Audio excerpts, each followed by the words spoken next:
नमस्कार, मैं रवीश कुमार। जगदीप धनखड़ ने इस्तीफा क्यों दिया और प्रधानमंत्री इस्तीफे पर क्यों चुप हैं, इसका पता नहीं चल रहा है, केवल अटकलें चल रही हैं। भारत के उपराष्ट्रपति का इस्तीफा हुआ है और देश कारणों को लेकर अंधेरे में है। सत्ता अगर साजिशों की तरह चलने लगे तो अटकलों को लगाम देना मुश्किल हो जाता है। उपराष्ट्रपति का इस्तीफा हुआ यह एक संवैधानिक पद है, कोई छोटी घटना नहीं। जिस व्यक्ति पर इस पद की संवैधानिकता की मर्यादा को कुचलने का लगातार आरोप लगता रहा, आप उनके इस्तीफे को लेकर राजनीति से गरिमा और उदारता की उम्मीद कर रहे हैं तो राजनीति की क्रूरता से खासे अनजान हैं। ऐसा भी नहीं है कि मोदी सरकार, तमिलनाडु के राज्यपाल आर.एन. रवि पर की गई टिप्पणी को याद कीजिए, उन्हें तो नहीं हटाया गया। सेहत का सुधार करने के लिए उपराष्ट्रपति का इस्तीफा हुआ है, इसके बाद भी आप यह उम्मीद नहीं कर सकते कि मोदी सरकार संवैधानिक मर्यादाओं की सेहत में सुधार करने वाली है। जगदीप धनखड़ का इस्तीफा हुआ है, वे मोदी शाह की राजनीति की विरासत से बाहर नहीं किए गए हैं, बल्कि इस विरासत में धनखड़ जैसे कई और राज्यपाल और व्यक्ति हैं जो संवैधानिक पदों की मर्यादा से अभी भी खिलवाड़ कर रहे हैं।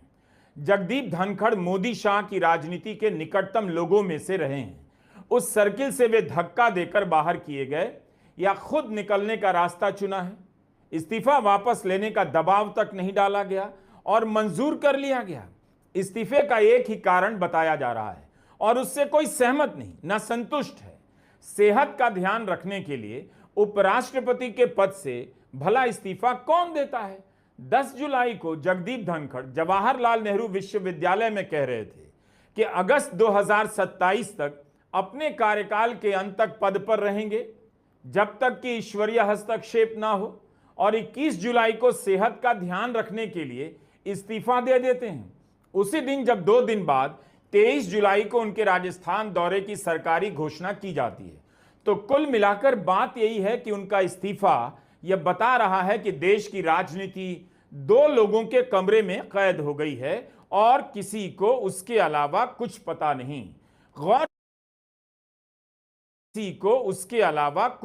नहीं। गौर से देखिए कि चर्चाओं की सुई कहां आकर टिकती है और कहां से भाग जाती है। मैं इनकी बात कर रहा हूं, प्रधानमंत्री मोदी की। ऐसा कब होता है इस्तीफा उपराष्ट्रपति ने दिया और चुप प्रधानमंत्री मोदी हो गए? प्रधानमंत्री मोदी की चुप्पी ही पार्टी की लाइन बन गई।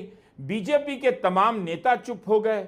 जो व्यक्ति बंगाल के राज्यपाल से लेकर भारत के उपराष्ट्रपति के पद पर रहते हुए सभी संवैधानिक मर्यादाओं से खेलता रहा, अपनी हरकतों से प्रधानमंत्री मोदी की राजनीति की महत्वाकांक्षाओं को पूरा करता रहा, वही व्यक्ति आज इतना उनके लिए बेकार हो गया कि उनके संवैधानिक पद से इस्तीफा देने के भी एक ट्वीट तक नहीं किया गया। प्रधानमंत्री मोदी की चुप्पी कुछ और है। त्वरित तौर पर ईगो की चुप्पी कह सकते हैं कि मेरे आगे कोई कुछ नहीं, मैं ही मैं हूं। प्रधानमंत्री तो इस तरह चुप हो गए, कई घंटों तक चुप रहे, जैसे 21 जुलाई की रात दिल्ली में जोर की आंधी आई, बिजली और फोन के सारे खंभे गिर गए, तारें टूट गईं, इसलिए प्रधानमंत्री का उपराष्ट्रपति से संपर्क नहीं हो पाया।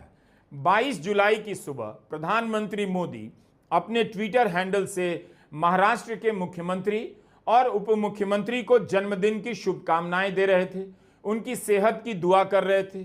लेकिन सेहत के कारण इस्तीफा देने वाले उपराष्ट्रपति की सेहत का हाल लिया हो, इसे लेकर दोपहर 12 बजे तक उनका एक ट्वीट नहीं आया। 21 जुलाई की रात 9:25 पर उपराष्ट्रपति के ट्विटर हैंडल से जगदीप धनखड़ के इस्तीफे का ऐलान होता है और तब से लेकर कई घंटों तक प्रधानमंत्री मोदी चुप रह जाते हैं। दोपहर 12:15 बजे के करीब प्रधानमंत्री मोदी धनखड़ के इस्तीफे पर ट्वीट करते हैं, उनकी सेहत की शुभकामनाएं देते हैं और बस इतना लिखते हैं कि श्री जगदीप धनखड़ जी को भारत के उपराष्ट्रपति सहित कई भूमिकाओं में देश की सेवा करने का अवसर मिला है। मैं उनके उत्तम स्वास्थ्य की कामना करता हूं। अब आप बताइए, ऐसे कौन लिखता है, इतना कौन लिखता है? इससे अधिक तारीफ तो कांग्रेस के जयराम रमेश ने कर दी। देश के प्रधानमंत्री जगदीप धनखड़ के इस्तीफे पर ट्वीट करते हैं और लिखते हैं उन्हें अलग अलग पदों पर रहते हुए देश की सेवा करने का